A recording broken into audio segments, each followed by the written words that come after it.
Yes, I am Emmett W. Bashful, and as I talk about Southern University in New Orleans, I have to go back to 1956 when I was a faculty member, as a matter of fact, chairman of the Department of Political Science at Florida A&M University in Tallahassee, Florida. I came to Baton Rouge, where my family lived, and I went down to the state legislature that was in session at that point. And one of the bills that the legislature passed at the urging of then Governor Earl Long was a bill setting up or providing for the Louisiana State University at New Orleans.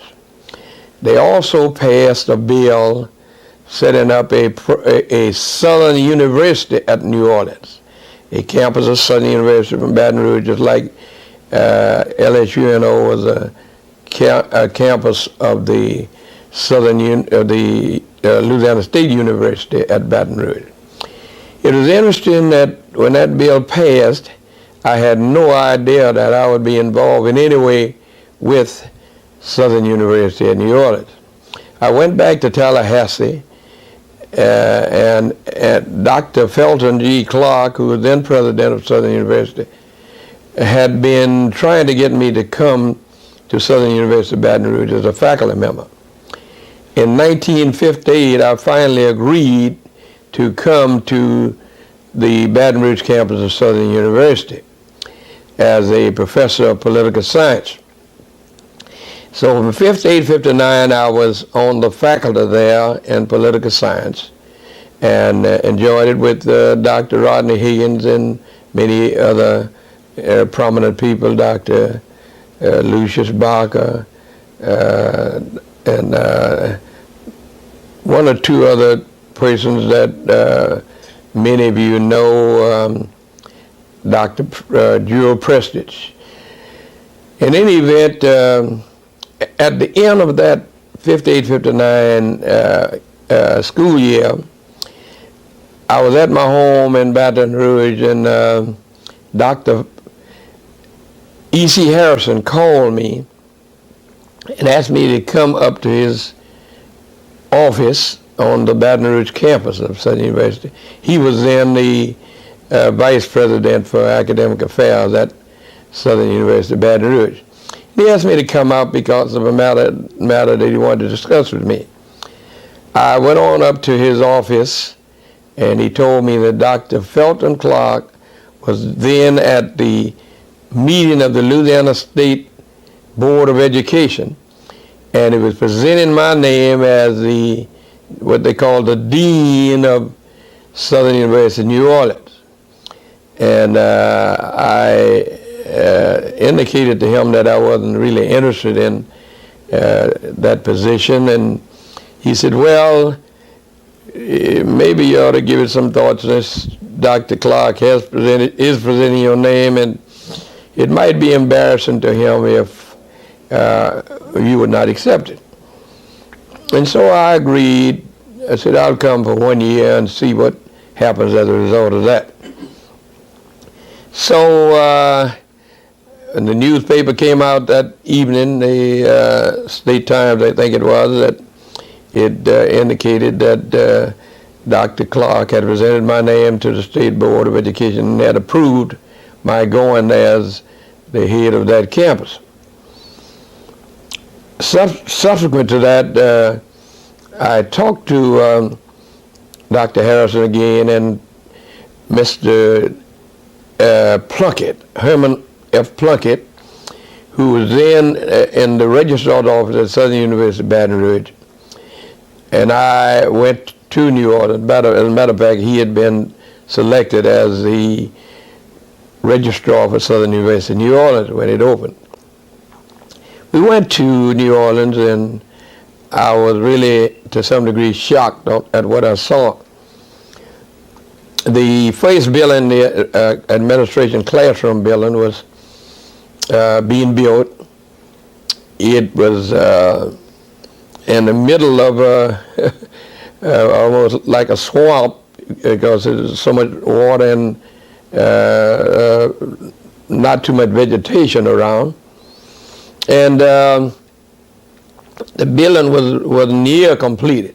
And incidentally, this was in the month of August. They wanted the campus to start and to register students for the fall semester in September. As I looked around the campus on that visit, we saw that there were so many problems because the building wasn't nearly completed, but it was in process. It was about 3/4 completed. So Mr. Plunkett and I came back to Baton Rouge, and we got with the people who were the officials at Southern Baton Rouge. We were able to ascertain that some faculty people at Baton Rouge had been assigned to the New Orleans campus, but we didn't have the number of faculty members that we needed. So that became a real problem to try to get the faculty members so that we could really open the campus. And then the other question was, where would we have offices in New Orleans?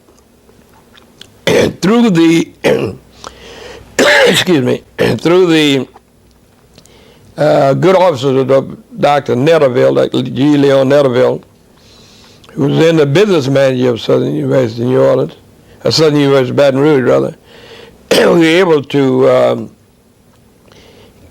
get the Bethany Church there. Yeah, through the courtesy of Bishop Willis King and Reverend Frank, who was then the pastor of Bethany Church, we were able to use the church as an office for Mr. Plunkett, as registrar, Mr. Burns, Charles Burns, who came down as business manager, or the dean, and several other people. We set up an office at Bethany United Methodist Church. One of the things that was interesting is that we announced that the university, that the school would be accepting applications for admission for the fall. There was a chorus of opposition among the black community to the setting up of the Southern University of New Orleans, because they felt that Southern University at New Orleans would prevent the further integration of the then LSU NO, which had opened the year before. At any rate, the people at Southern University of Baton Rouge, the president and others, had delayed opening the campus of Southern University of New Orleans, but they were opposed to any further segregation. And but when they got the orders from the State Board of Education to open the campus, they had no alternative but to do so. So they were opening the campus, and I was the person sent down to try to organize and get it started. So with Mr. Plunkett, Mr. Burns, and Mrs. Bertha Shallow, who was my secretary, we set up and we started. It was interesting. I went to a meeting of a group with which I am connected during that early period, and they, everybody there, with few exceptions, were opposed to the school, and they let me know, knowing certain terms, they did not want the school to open. Some of the people even were accusing me of furthering the segregation picture. Of course, there were people there who knew better than that.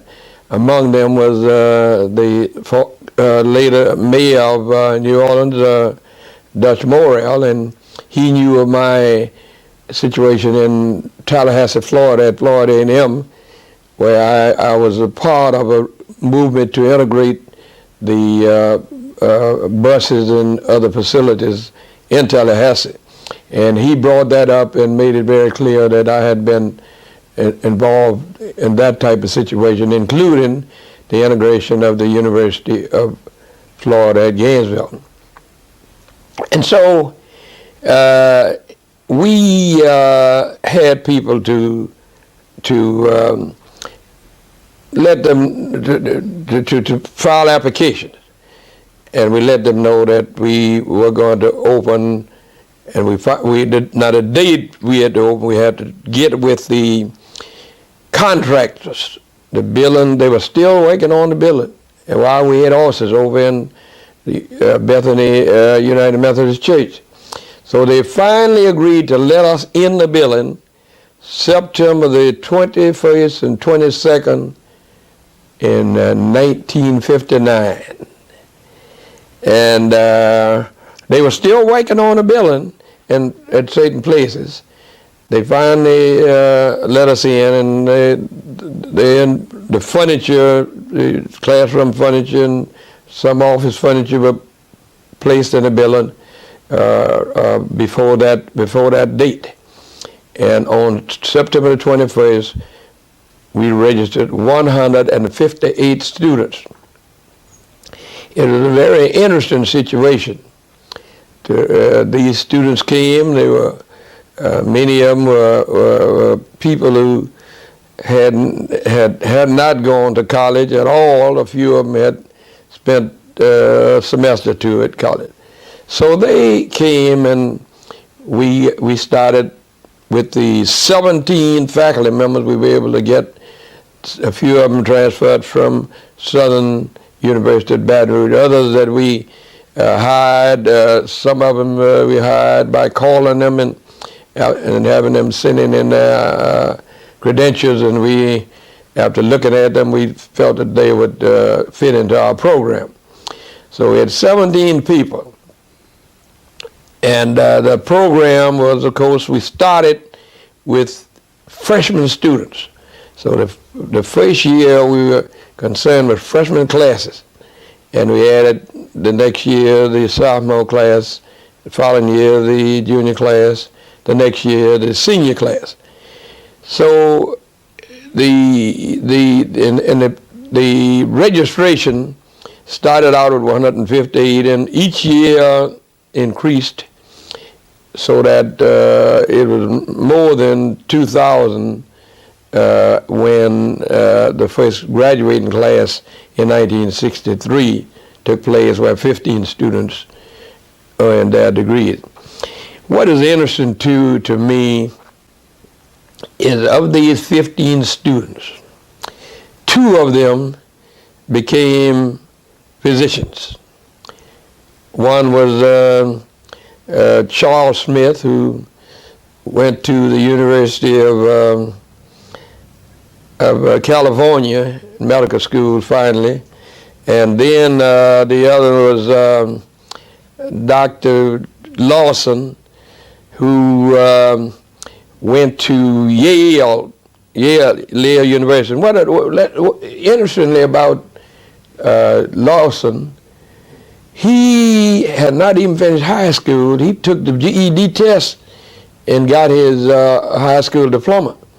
Came and graduated with honors from Southern University in New Orleans, went to Yale and made a distinguished record up there as a student, and then and took his master's degree there, and then went to the University of Pittsburgh and took a PhD, all of this in the sciences. Later on, he went to Rutgers University Medical School and took his MD, and he later became a board-certified GY in a physician, gynecology and obstetrics. It is, and of the other 13 students in that first class, about half of them took master's degrees. But all of them got very nice jobs, very, very attractive jobs. And they were very appreciative of what had happened in terms of the education they received, even in our infancy when we started the first group. After that, the situation became a little more, I'd say, focused, because we began to offer majors in various areas. We began to secure more and more faculty people with the earned doctorate, and we began to take off.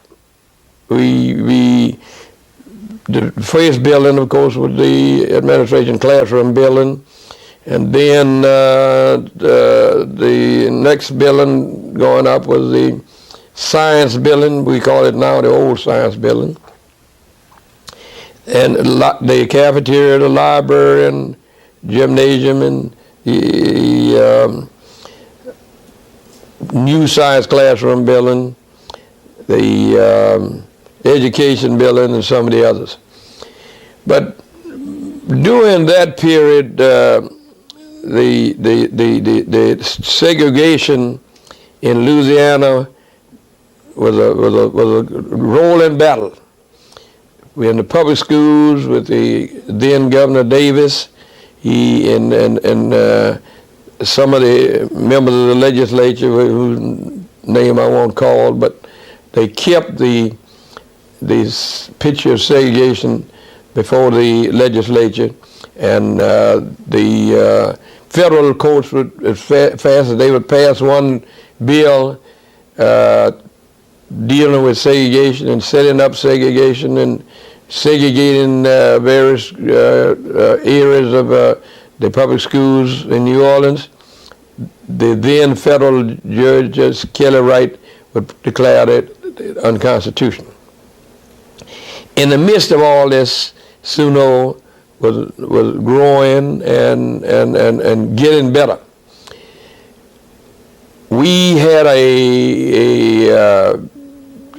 all kind of people who were coming to us, and one of the things that developed in our program was we received a small grant to work with the indigenous leadership in New Orleans, to train the indigenous leadership, the people who were leading but hadn't had any leadership training.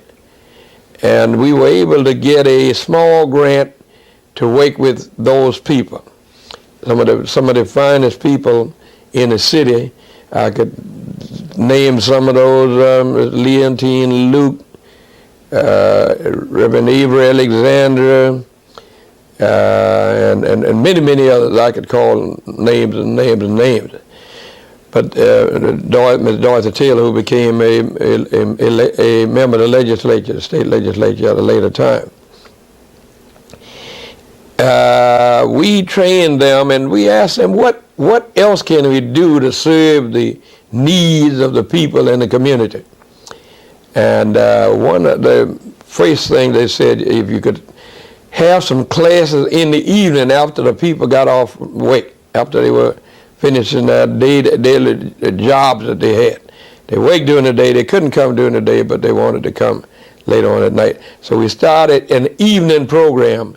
The classes began a little after 5 o'clock, and it would go on till 10 o'clock.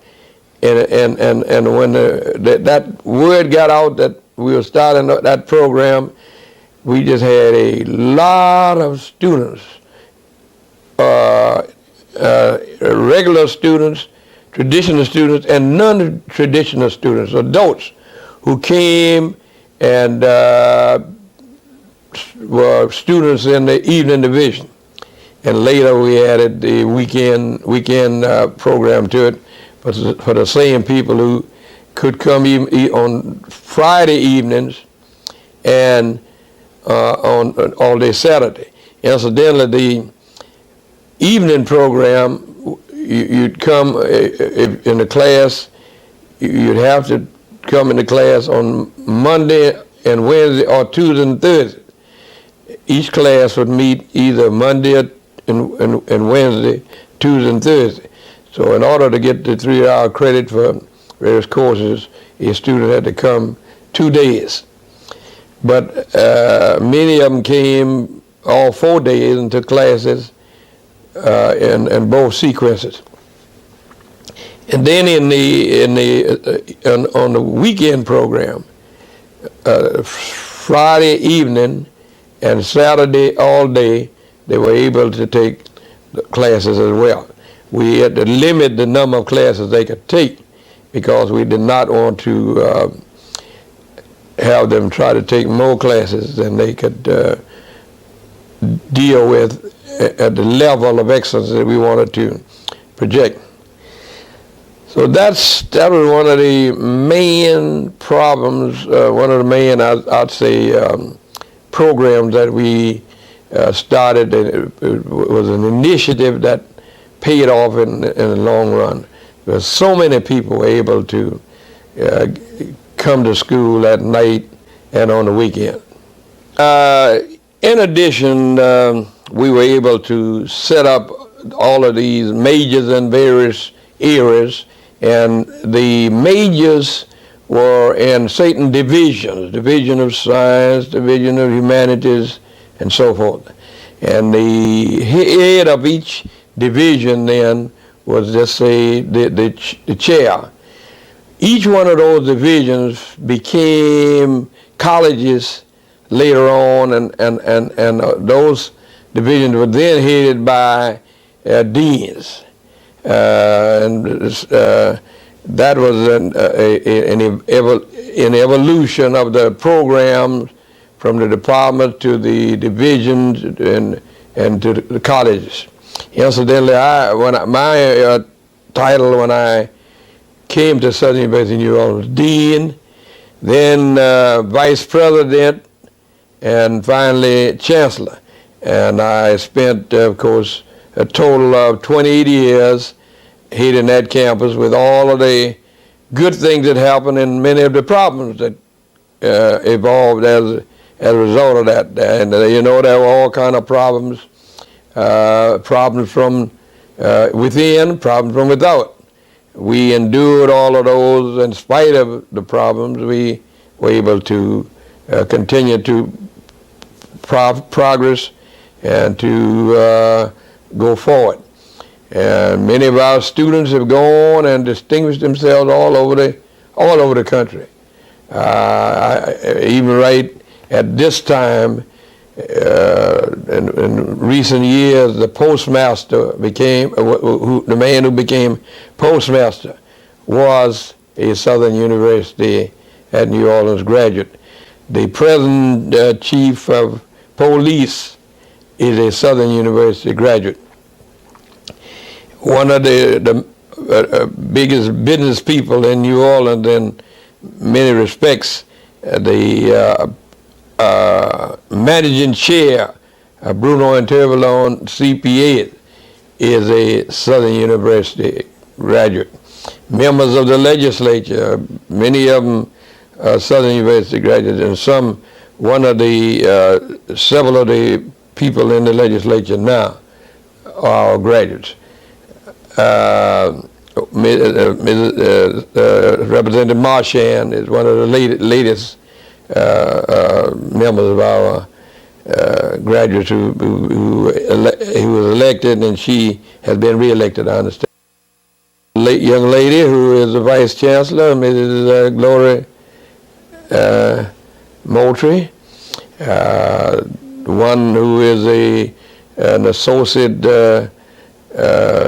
dean of the graduate school, Mr. Wesley Bishop, and many others. I don't want to get into it. He was a former chancellor of Southern University of New Orleans, Dr. Bowie, and he was a chancellor for a number of years. So and members of the faculty who've been there, the year of Dorsey, and I could just go on and on and on. We've had those people, and then one of the members of the Public Service Commission now is a Southern University in New Orleans graduate.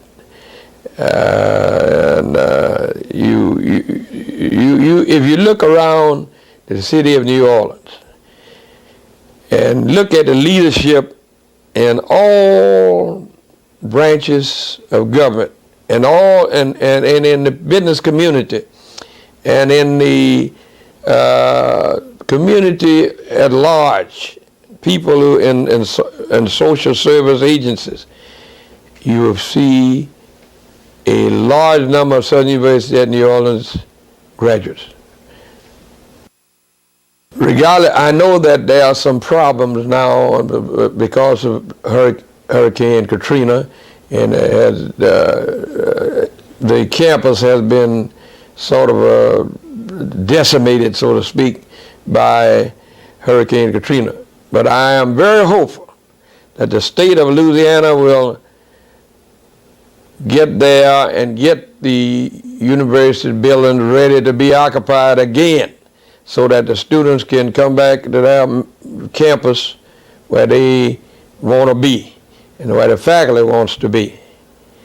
And I hope that the university will continue to grow, to thrive, and to prosper. You know, we have that one of the main programs that we added to the program added to the curriculum some time ago, was the School of Social Work, which is nationally and internationally approved. And as a dean of the School of Social Work, it is a real jewel in the crown of Southern University, New Orleans. Keep fighting, keep struggling, keep on keeping on. Thank you.